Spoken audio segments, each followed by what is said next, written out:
minutes and recordings. Okay, this is one I put on because I've requested that our minutes be more thorough.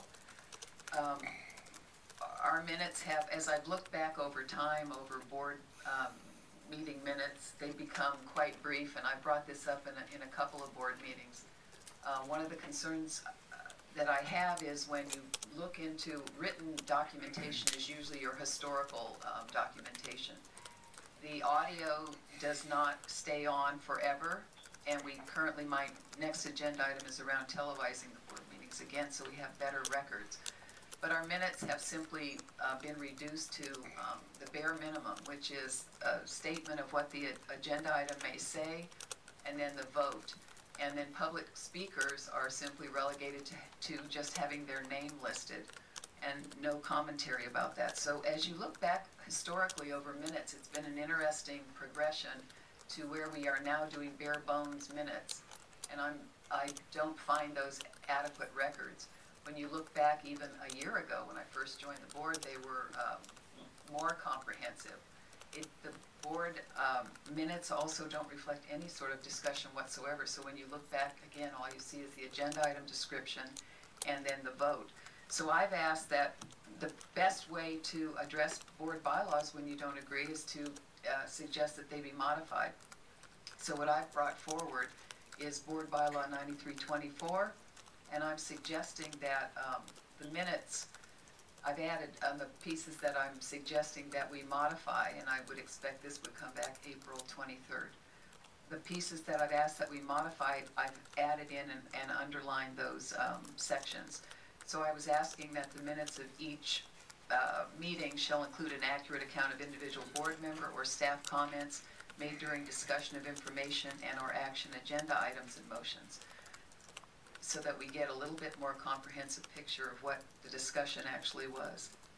And that also we have an accurate summary of the public speaker's comments made during the course of the meeting, including the speaker's name, title, and key comments. We used to have those in the board minutes when I looked back a year ago. I don't know where they went or why they disappeared.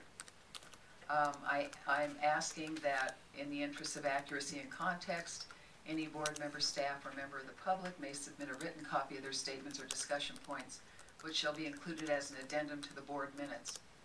Doing this, I hope, addresses Mrs. Mayo's concern sometimes that, not to speak for you, but sometimes that staff has a short amount of time to do a lot of writing and a lot of work.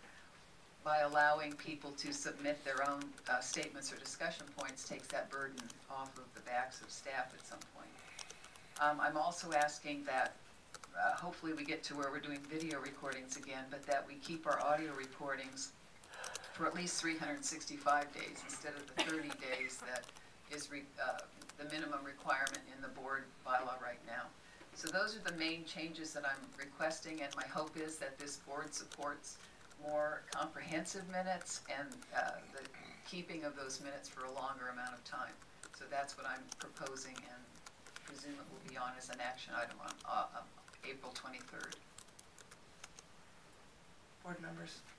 This has got to be real confusing to staff, because we had a pretty lengthy conversation about just what goes in minutes and what doesn't go in minutes. And as I recall, there was a period during that discussion where staff, where there was some interaction between staff and the board regarding what we were going to have as minutes and what we weren't going to have as minutes, and that there was some determination that what it is we have currently, which is what's required by law, would be what we would have moving forward. And that, and to my recollection, there was no board members that spoke up at that time to speak in opposition to that. And so that was my understanding, was what we were going to move forward. I'd be interested maybe for as a way to move this forward or not move it forward is just determine whether or not there's a will of the board to make changes such as that are in front of us, and if there are, place it on the next agenda, we can vote on it. If there aren't, then we can move on and stop discussing the same thing over and over again. So Mr. Everhart, I believe I hear from you that you have no desire to bring this forward as an action item in the future. I don't support this as it's written, so as it's written, I would say no. Well, the way to actually put it to rest, Mr. Everhart, is you put it on and you vote. That's how we make decisions as a board, and so that's the direction it needs to move, and your voice comes through in your vote, and you're welcome to vote no on that. I would be curious what your issue is around expanding the minutes. I'm going to leave my comments stand for now.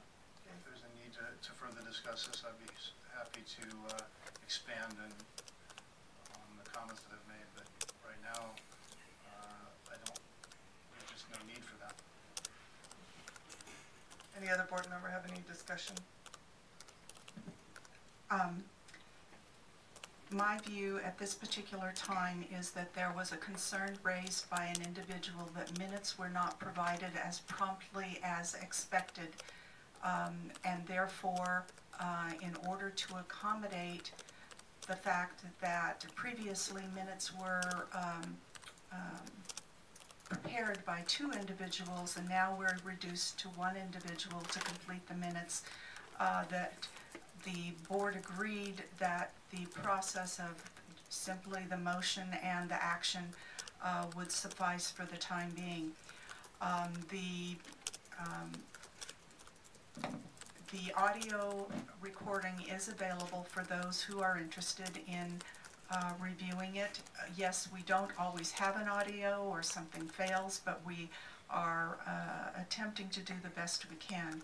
My concern with the action item as presented is that staff was not permitted to add our current board policy to as an attachment, or I would have expected that be available, as well as the CSBA model board bylaw on this particular item, so that the board would have the opportunity to compare the difference in languages and elements of the item. I believe there are some things that are omitted in the proposed item that may be important in regards to the legal requirements of minutes. So I would need a staff review of the differences of both the model policy, our current policy, and the proposed policy in order to determine whether or not we were meeting the legal requirements. Would probably falls under Articles of Incorporation and or possibly the Brown Act, I'm not sure. So that was my concern in how this item was being presented. Could you share with me, you made a statement that staff was not allowed to place... Well, I don't know that for sure, and I apologize that I made that statement. I do not see that the other items are there, and I would have expected that the staff be provided that opportunity. So I made a presumption, and that was probably erroneous on my part. So I apologize. Well, people can bring forward anything. I'm not sure to what you're referring, but people, I think it's an important enough discussion that if you have other documents and other things you'd like to look at, I think it's important enough that we do that. So some of the models that you're discussing, I think, are worth investigating. It's worth that conversation to me to have this kind of information available for the public. Any other board discussion? So is this something you would want to bring forward on April 23rd? Some of the other documents that you're mentioning? Not another opportunity for staff. I mean, I think it's well worth the discussion. It's that important. Not at this time. I have no desire to bring it forward either. The next item